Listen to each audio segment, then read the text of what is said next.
ஆண்டவராக இயேசு கிறிஸ்துவுக்குள் மிகவும் அன்பாக நேசிக்கப்பட்ட அன்புக்குரிய சகோதர சகோதரிகளே, நம்முடைய சர்வ வல்லமையுள்ள பிதாவாகிய தேவனாலும் நம்முடைய இயேசு கிறிஸ்துவின் மூலமாகவும் கிருபையும் சமாதானம் உண்டாவதாக.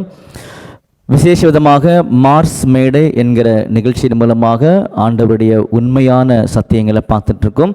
அதன் அடிப்படையில் இன்றைக்கி ஒரு உண்மையை நம்ம தெரிஞ்சுக்க போகிறோன்னு சொல்லி பார்க்குறோம்.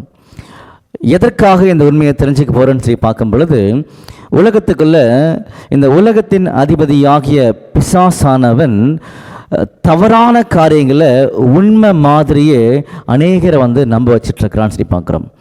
அந்த நம்பிக்கையை, அதாவது பிசாசுடைய தவறான காரியத்தை, அந்த நம்பிக்கையை அநேக இடங்களில் அதை ஸ்ப்ரெட் பண்ணிகிட்ருக்கிறாங்க அப்படின்னு சொல்லி பார்க்குறோம். என்னது அப்படின்னு சொல்லி பார்க்கும்போது, நம்முடைய ஆண்டவராகிய இயேசு கிறிஸ்து இன்னும் கொஞ்ச நாள் ஒளிவ மலையின் மேலே அவர் இறங்குவார். அவருடைய பாதங்கள் அதில் நிற்கும் அப்படின்ற மாதிரி தவறான காரியங்களில் உண்மை மாதிரியே பேசிகிட்டு இருக்கிறாங்கன்னு சொல்லி பார்க்குறோம். ஆனால் இப்படி இவங்க சொல்கிறதுக்கான காரணம் ஒரு வசனம்தான் காரணம். அந்த வசனத்தை அவங்க மிகவும் தவறாக புரிந்து கொண்டு இந்த மாதிரி இவங்க பேசிகிட்டு இருக்கிறாங்கன்னு சொல்லி கவனிக்கிறோம். எந்த வசனம் அப்படின்னு சொல்லி பார்க்கும்போது பாருங்கள், சகரியாவில் 14ஆம் அதிகாரம் 4வது வசனத்தில் பார்த்தீங்கன்னா ரொம்ப அருமையாக சொல்லுவார். அந்நாளிலே அவருடைய பாதங்கள் கிழக்கே எருசலேமுக்கு எதிரே இருக்கிற ஒலிவ மலையின் மேலே அது நிற்கும். இதுதான் வசனம், சகரியா 14:4. அப்படி நிற்கும்போது என்ன ஆகும்னா, ஒரு பெரிய பள்ளத்தாக்கு உண்டாகும் அப்படின்னு சொன்னார். உண்டாகும் பொழுது அந்த ஒலிவ மலையானது கிழக்கு மேற்காய் அது பிளந்துடும். அதுக்கப்புறமா ஒரு பகுதி அது நார்த் சைடில், ஒரு பகுதி சவுத் சைடில் விழுந்துருன்றது ப்ராஃபஸி. இந்த ஒரு வசனத்தை தான் அநேகர் எடுத்து பேசுகிறாங்க. ஆண்டவர் ஒலிவமலை மேலே இறங்குவார் அப்படின்னு சொல்லிட்டு ஜனங்களை காலங்காலமாக இந்த பிசாசர் இப்படிப்பட்ட தந்திரமான கட்டுக்கதையின் மூலமாக கட்டி வச்சிருக்கிறான்.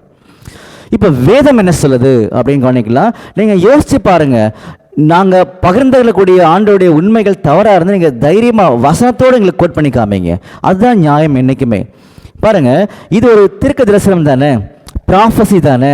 அப்போது ஒரு தீர்க்க தரிசனத்துக்கான விளக்கங்கள் எப்படியாக புரிந்து கொள்ளப்பட வேண்டும் அப்படின்ற சட்டம் பைபிளில் இருக்குது, வேதாகமத்தில் இருக்குது. அந்த சட்டத்தை முதல்ல கவனிக்கலாமா? பாருங்க, 2 பேதுருல 1வது அதிகாரம் 20-21 அந்த வசனங்களை நம்ம வாசித்து பார்க்கும்போது பாருங்க, வேதத்தில் உள்ள எந்த ஒரு தீர்க்க தரிசனத்துக்கும் பார்த்தீங்கன்னா சுய தோற்றமான ஒரு பொருள் இருக்காது அப்படின்னு பார்த்தீங்கன்னா அந்த வசனம் நமக்கு சட்டங்களை வெளியே காமிக்குது. காரணம் என்ன அப்படின்னு சொல்லி பார்க்கும் பொழுது, இந்த தீர்க்க தரிசனங்கள் எல்லாமே தேவனுடைய மனிதர்கள் தேவனுடைய ஆவியை பெற்றுக்கொண்டு அதன் மூலமாக எழுதிட்டாங்க அப்படின்னு சொல்ல வரும் பொழுது என்ன சொல்ல வருது அப்படின்னு சொல்லி பார்த்தீங்கன்னா, ஆங்கிலத்தில் தான் ரொம்ப தெளிவாக கொடுத்துருப்பாங்க. அந்த 2 பேதுரு 1ஆம் அதிகாரம் 20ஆம் வசனத்தை நீங்கள் ஆங்கிலத்தில் படித்து பாருங்கள். நோ ப்ராஃபஸி, எந்த ஒரு தீர்க்க தரிசனத்துக்கும் ப்ரைவேட் இன்டர்பிரிட்டேஷன் இருக்காது அப்படின்னு சொல்கிறார். ஒரு தனி மனிதனுடைய ஒரு சுயமான விளக்கங்கள் அதில் இருக்காதுன்னு சொல்கிறார். இதுதான் சட்டமே. அதனால தான் நம்ம 2 தீமோத்தேயு 3ஆம் அதிகாரம் 16ஆம் வசனம்லாம் வாசிக்கும் பொழுது வேத வாக்கியங்கள் எல்லாம் தேவனுடைய ஆவியினாலே எழுதப்பட்டிருக்குது அப்படின்னு சொல்லி காமிச்சார். அப்போது வேதத்தில் இருக்கக்கூடிய எல்லா தீர்க்க தரிசனமும் ஏற்கனவே தேவ ஆவியினாலே எழுதப்பட்டு முடிஞ்சிருச்சு. இனிமேல் என்ன மட்டும்தான் பண்ணணும் அப்படின்னா, அந்த தீர்க்க தரிசனத்துக்கான விளக்கத்தை அங்கே என்ன சொல்லியிருக்குதோ அதை அங்கே சொல்லப்பட்ட சட்டத்துக்கு உட்பட்டு தான் புரிந்து கொள்ள வேண்டும். அதுதான் சட்டம். அப்போ முதல்ல கவனிக்கும் பொழுது சுய தோற்றமான ஒரு பொருள் இல்லை அப்படின்றது கிளியர் பண்ணியாச்சு. இந்த இடத்துல வசனம் சொல்லிடுச்சு.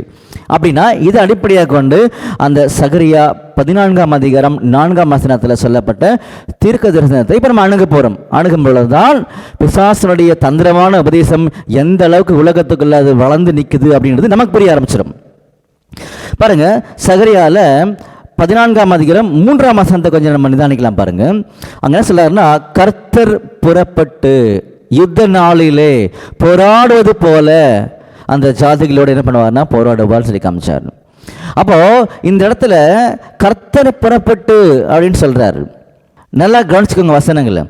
இஸ்ரேல் அந்த தேசத்துக்கு விரோதமாக ஒட்டுமொத்த தேசங்களும் உலக ராஜ்யங்களும் வரும் பொழுது அங்கே யுத்தம் செய்ய போகிறது கர்த்தர். அப்போ இதுவும் பார்த்தீங்கன்னா சொல்லர்த்தமான அர்த்தமும் கிடையாது. என்னன்றத இதுக்கான நேரம் பார்க்கலாம்.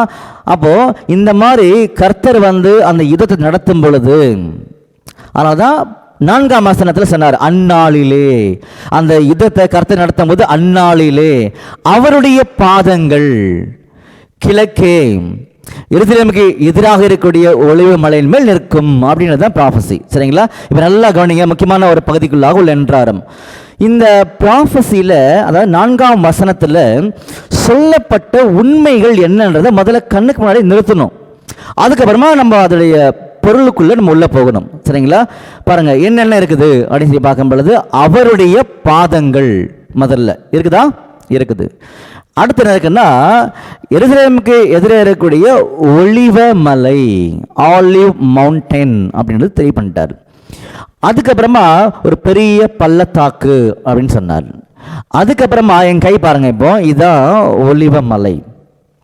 அவருடைய பாதங்கள் மேலே நிற்கும் போது என்ன ஆகும் அப்படின்னு கேட்டிங்க அப்படின்னா, பாருங்கள் மவுண்டன் அது 2ஆ பிரியுமா, அதாவது பிளந்து போகும்னு சொன்னார் இல்லையா? எப்படி பிளந்து போகும் பாருங்க, கிழக்கு மேற்காய் பிளந்து போகும். இப்படி இருந்த மலை இப்படி பிளந்துடுச்சு, பிரிஞ்சிருச்சு. அதுக்கப்புறம் என்ன ஆகும், ஒரு பகுதி எங்கே விழுந்துடுமா, ஒரு பகுதி நார்த்து வடப்பக்கத்தில் விழுந்துருச்சு, இன்னொரு பகுதி சவுத்தில் கீழே விழுந்துருச்சு. ஸோ இப்படி விழுந்துரும் அப்படின்னு சொன்னார். இதுதான் தீர்க்க தரிசனம். அப்போ இந்த மாதிரிலாம் அப்படியே நடக்குமான்னு யோசிச்சு பாருங்க. அப்போ எவ்வளோ தந்திரசாலி பிசாசு என்ன பண்ணு. இப்போ நம்முடைய ஆண்டவர் எல்லாத்தையும் தெளிவுபடுத்தி வரனால கவனிச்சுக்கோங்க. இப்போ நீங்கள் என்ன பண்ணிட்டீங்கன்னா, ப்ராஃபஸியை கரெக்டாக புரிஞ்சுக்கிட்டீங்க. அதாவது அங்கே என்ன சொல்லப்பட்டிருக்கோ அதை புரிஞ்சுக்கிட்டோம், அவ்வளோதான். அப்போ அதுக்கான ஒரு உண்மை என்னன்னு இப்போ நம்ம கவனிக்க போகிறோம். நல்லா கவனிங்க. அப்போது பாதங்கள் அப்படின்றது எதை அடையாளப்படுத்தும்? அவருடைய பாதங்கள். சரிங்களா? அந்த பாதம் தான் எல்லாம் கவனிங்க. இதுதான் பாதம் வச்சுக்கோங்களேன். இந்த பாதம் எது மேலே நிற்குது? ஒலிவ மலை மேலே இப்படி நிற்குது, அவ்வளோதான். சரிங்களா? இது வரைக்கும் புரிஞ்சிச்சு இல்லையா? அப்போது பாதம் எது மேலேயாவது நிற்குது அல்லது வைக்கிறாங்க அப்படின்னா என்ன அர்த்தம் அப்படின்றது முதல்ல நமக்கு தெரியணும். தெரியும் போது தான் நமக்கு ரொம்ப ஈஸியாக உள்ளே போகலான்னு சொல்லி பார்க்குறோம். நல்ல கவனிங்க. யோசுவா எழுதின புஸ்தகத்தில் 10ஆவது அதிகாரத்தில் ஒரு சம்பவம் நடந்திருக்கும். என்ன நடந்திருக்கும் அப்படின்னு சொல்லி பார்க்கும் பொழுது, ஆயி அப்படின்னு சொல்லக்கூடிய பட்டணத்தை யோசுவாவும் அவருடைய கூட்டத்தாரும் ஜெயிச்சுட்டு அடுத்தடுத்து பிடிக்கிறதுக்கான வேலைகளில் உள்ளே இறங்குவாங்க. அந்த டைமில் இந்த செய்தியெல்லாம் கேட்பாங்க.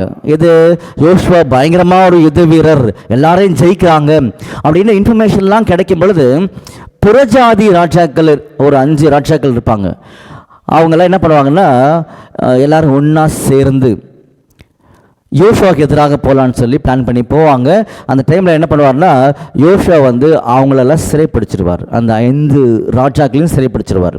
சிறைப்பிடிச்சிட்டு அந்த 5 ராஜாக்களை அவங்கள கீழே படுக்க வச்சு அவங்களுடைய கழுத்து மேலே நீங்கள் வாங்க, யார்? யோசுவாவுடைய யுத்த மனுஷர்கள் மத்தியில் இருக்கக்கூடிய அதிபதிகளை கூப்பிடுவார். நீங்கள் வாங்க, உங்களுடைய கால்களை அவங்களுடைய கழுத்து மேலே வைங்கன்னு சொல்லுவார். அதுதான் யோசுவா 10ஆம் அதிகாரம் 24ஆம் வசனத்தில் சொல்லப்பட்டிருக்கும்.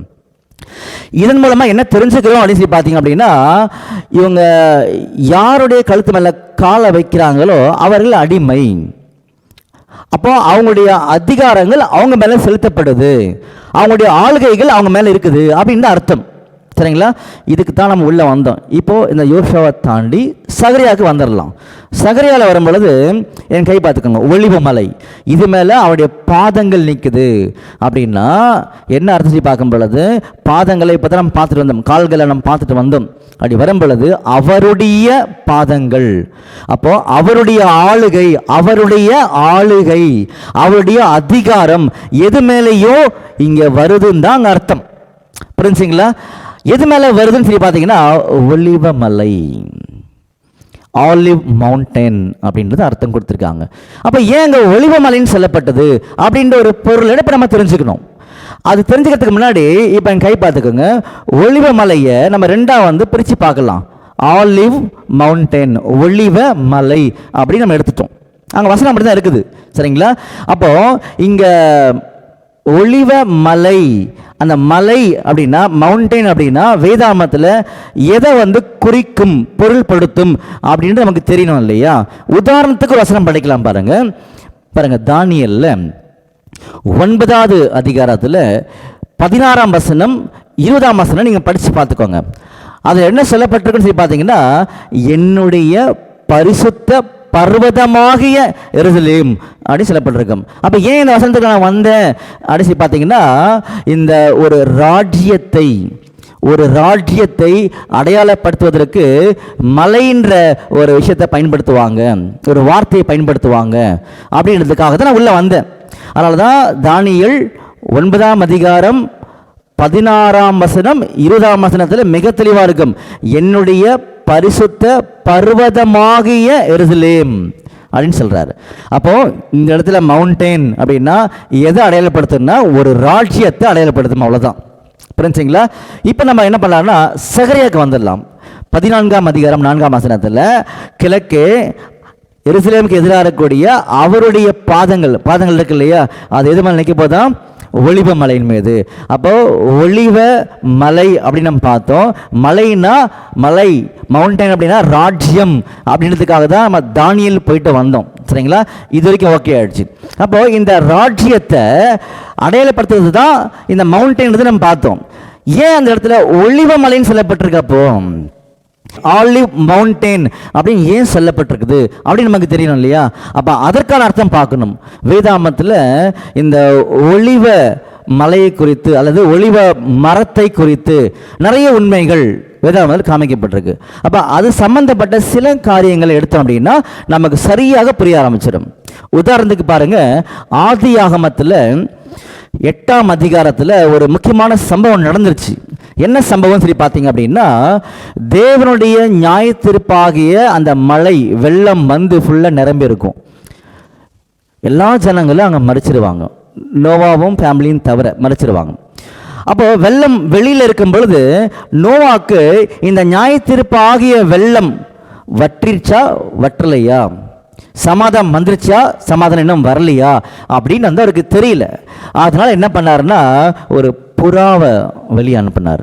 அந்த புறா என்ன பண்ணிடுச்சு பார்த்தீங்கன்னா, அது வெளியே போய் ஒரு ஒளிவ மரத்தின் இலையை எடுத்துகிட்டு வந்துருச்சு. சரிங்களா? இது எங்கே வாசிக்கலாம்னா ஆதியாகமம் 8ஆம் அதிகாரம் 16ஆம் வசனத்தில் நம்ம வாசிக்கலாம்.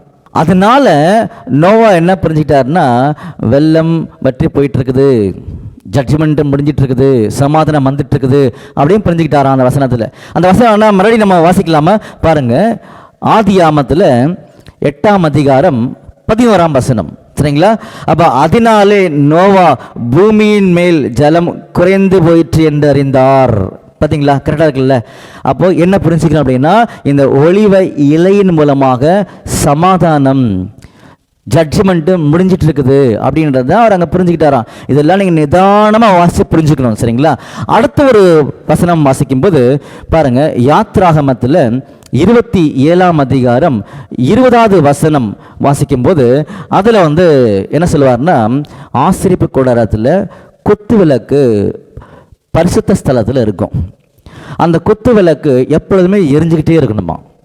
அதுக்கு என்ன போடணும் அப்படின்னா ஆலிவ் ஆயில், ஒளிவ எண்ணெயை இடித்து பிழிந்த ஒளிவ எண்ணெயை அதில் ஊற்றணுமா.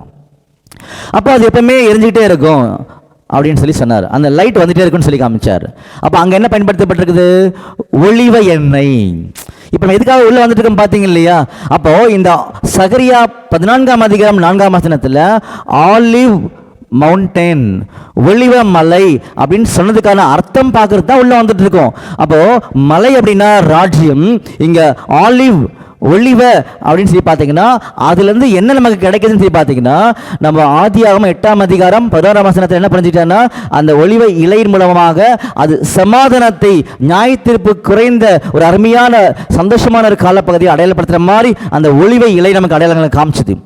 அதே மாதிரி யாத்திராகமம் 27:20 வரும் பொழுது அங்க ஒளிவ எண்ணெயின் மூலமாக பிரகாசம், வெளிச்சம் கிடைச்சதை நம்ம பார்த்தோம். அப்படின்னா என்ன சொல்ல வர்றாங்க அப்படின்னு சொல்லி பார்க்கும் பொழுது, அவருடைய ராஜ்யம் இந்த பூமியில ஸ்தாபிக்கப்பட போகுதுன்னு கொஞ்ச நாள்ல. அப்படிப்பட்ட ராஜ்யம் எப்படி இருக்குன்னு சொல்லி பார்த்தீங்கன்னா, நல்ல கவனிங்க, அவருடைய அதிகாரம், அதான் அவருடைய பாதங்கள், அவருடைய அதிகாரம், அவருடைய ஆளுகை தொடங்கும் பொழுது, அந்த மலை ராஜ்யத்தில் தொடங்கும் பொழுது அது எப்படி இருக்குன்னு சொல்லி பார்க்கும் பொழுது, அது சமாதானம் நிறைந்த ராஜ்யமாக, ஒட்டுமொத்த உலகத்துக்குமே ஒளி கொடுக்கக்கூடிய ராஜ்யமாக இருக்குன்றதுக்காக தான் அங்க ஒளிவ மேல அவருடைய பாதம் இருக்குன்னு சொல்லி காமிச்சாரே தவிர, சொல்ல அர்த்தமாக ஆண்டவர் மேல இறங்குவாரம் சொல்லக்கூடிய பிசாசுடைய தந்திரமான உபதேசங்கள் வேதாகமத்தில் என்னைக்குமே கிடையாது. அன்புக்குரிய சகோதர சகோதரிகளே, நல்லா கவனிங்க.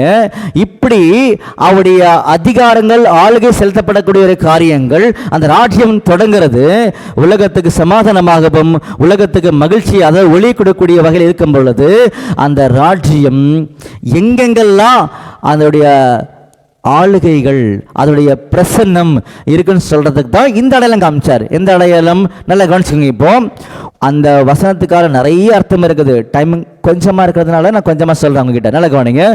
அந்த மலை, ஒளிவு மலை, அது கிழக்கு மேற்காக பிளந்து போய் எப்படி கீழே விழும்? மலை பிரிஞ்சிச்சு இல்லையா? என்ன அர்த்தம்? இந்த மலையானது அவருடைய ராஜ்யம். அந்த ராஜ்யம் எப்படி இருக்குதுன்னா, சந்தோஷமான, சமாதானமான, நீதி நிறைஞ்ச ஒரு ராஜ்யமாக இருக்கும் பொழுது, அது ஒன்று நார்த் சைடில், இன்னொன்று பார்த்தீங்கன்னா சவுத் சைடில் விழும் அப்படின்னு சொன்னார்.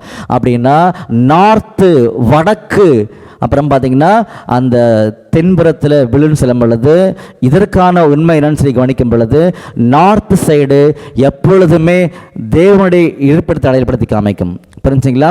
அப்படின்னா நம்ம சங்கீதம் 48:2 வாசிக்கிறோம் இல்லையா, வடபுறத்தில் உள்ள அப்படின்னு வாசிக்கிறோம் இல்லையா. அப்போது அந்த ஒரு அர்த்தத்தை நமக்கு சரியாக புரிஞ்சுக்கணும். நார்த் என்பது தேவனுடைய இருப்பிடத்தை அடையாளப்படுத்தும். அதுக்கு எதிராக இருக்கக்கூடிய இடம் பார்த்தீங்கன்னா இந்த தென்புறமாக சவுத் சைடு. என்ன சொல்ல வராங்க பிரதர் அப்படின்னு நீங்கள் கேட்டிங்க அப்படின்னா, அந்த ராஜ்யமானது ஸ்தாபிக்கப்படும் பொழுது அந்த ஆளுகை ரெண்டு இடத்திலையும் ஒரே நேரத்தை தொடங்கும். எங்கே தொடங்கும்? பரலோகத்தில் கூடிய ஆளுகையும் பூமியில் அதே மாதிரி ஆளுகையும் தொடங்கும். அதனால தான் சொன்னார், மத்தேயுல நீங்கள் வாசிச்சு பாருங்க, 6ஆம் அதிகாரத்திலேருந்து 6ஆம் அதிகாரத்தில் 9ஆம் வசனத்திலிருந்து படித்து பாருங்க. என்ன சொல்லுவார்னா, உம்முடைய ராஜ்யம் வருவதாக. அப்போ பரலோகத்தில் இருந்து அவருடைய ஆளுகை, அதிகாரங்கள் எப்படி சந்தோஷமாக, சமாதானமாக செய்யப்பட போகுதோ அதே மாதிரி இந்த பூமியிலும் இருக்கும் அப்படின்னு சொல்லி காமிச்சார். சரிங்களா? அப்போ ஒட்டுமொத்த ராஜ்யம், மேலே இருக்கக்கூடிய ஒரு அதிகாரம், ஆளுகையும் அதே மாதிரி கீழே இருக்கக்கூடிய அதிகாரம், ஆளுகையும் இன்னும் கொஞ்ச நாளில் இந்த பூமியில் சந்தோஷமாகவும் சமாதானமாகவும் நீதி நிறைந்ததாகவும் இருக்குன்றதாங்க சொல்ல வந்தாங்க. இதுக்கு ஆனால் சரியான வசனத்தை நம்ம பார்க்கலாம் பாருங்க. ரோமரில் 14வது அதிகாரத்தில் 17வது வசனத்தில் பார்த்தீங்கன்னா ரொம்ப கிளியராக, தெளிவாக அந்த இடத்துல என்ன பண்ணிப்பாங்க கொடுத்துருப்பாங்க பாருங்க. தேவனுடைய ராஜ்யம் புசிப்பும் குடிப்பும் அல்ல, அது நீதியும் சமாதானமும் பரிசுத்த ஆவினால் உண்டாகும் சந்தோஷமா இருக்கும். அப்போ இப்படிப்பட்ட ஒரு ராஜ்யம் இன்னும் கொஞ்ச நாள் ஸ்தாபிக்கப்பட போகுது. அன்புக்குரிய சகோதரர்களே, இந்த ப்ராஃபஸிக்கான விளக்கங்கள் ரொம்ப பெருசு. நமக்கு இருக்கக்கூடிய 10 நிமிஷத்தில் தான் எவ்வளோ சொல்ல முடியுமோ உங்களுக்கு சொல்லியிருக்கோம். சில பேருக்கு உடனே புரிஞ்சுக்கிறது சிரமமாக இருக்கும். இருந்தாலும் திரும்ப திரும்ப நீங்கள் வசனங்கள் நல்லா கவனிச்சுக்கோங்க. சரிங்களா? அப்போ இன்றைக்கி நம்ம பார்த்த பாடத்துடைய அருமையான ஒரு தலைப்பு பார்த்தீங்கன்னா, ஒலிவ மலையில் அவருடைய பாதங்கள் அப்படின்னு பார்த்தோம். அப்போது இதற்கான ஒரு உண்மை பொருள் என்னன்னு சொல்லி பார்க்கும் பொழுது மறுபடியும் ரிவைஸ் பண்ணி முடிச்சிடுறேன். இது ஒலிவ மலை, இது அவருடைய பாதங்கள். அந்த பாதம் இங்கே நிற்கும் பொழுது என்ன அர்த்தம்னா, இந்த பாதம் நிற்கிறதுக்கான அர்த்தம் தான் அவருடைய ஆளுகை, அவருடைய கண்ட்ரோல், அவருடைய அதிகாரங்கள் மலையாக ராஜ்யத்தின் மேல இன்னும் கொஞ்ச நாள்ல வரப்போகுது. மலை, அவர் ராஜ்யம் ஸ்தாபிக்கப்பட போகுது அப்படின்னு சொன்னார். அப்படி ஸ்தாபிக்கப்படக்கூடிய ராஜ்யம் எப்படி இருக்கும்? சந்தோஷம், சமாதானம், பிரகாசம் உள்ளதாக அநேகர் விரும்பக்கூடிய ராஜ்யமா இருக்குன்னு சொல்லி காமிச்சாரே தவிர வேற எந்த அர்த்தம் கிடையாது. ஆண்டவர் சொல் அர்த்தமாக அந்த மலையின் மீது இறங்குவார் அப்படின்னு அர்த்தம் வேதாகமத்தில் இல்லை. அன்புக்குரிய சகோதரர்களே, அப்படிப்பட்ட மகிமையான ராஜ்யத்தில், சந்தோஷமான ராஜ்யத்தில் நாம ராஜாக்களாய் சென்று சேரணும் அப்படின்னா உண்மையான தெய்வம் யாரு அப்படின்னு நம்ம தெரியணும். நம்முடைய ஆண்டவருடைய மகா மேன்மையில் புரிஞ்சு நம்முடைய ஆண்டவர் மாதிரியே வாழணும். வாழ்ந்தாதான் அந்த ராஜ்யத்தில் நம்ம ராஜாக்கள் தொடர்ந்து அப்படி வாழ தெய்வம் நாம கிருபை செய்வாராக. ஆமென்.